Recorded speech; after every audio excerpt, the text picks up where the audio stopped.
James and Zach here from Denali Weld.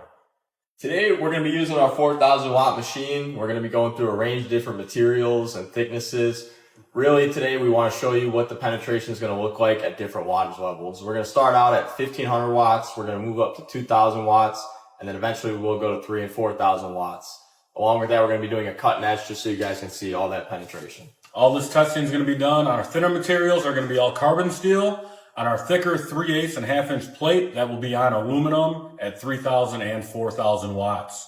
Again, like Zach said, show you that maximum penetration we can get per wattage and really push the machine to the limit.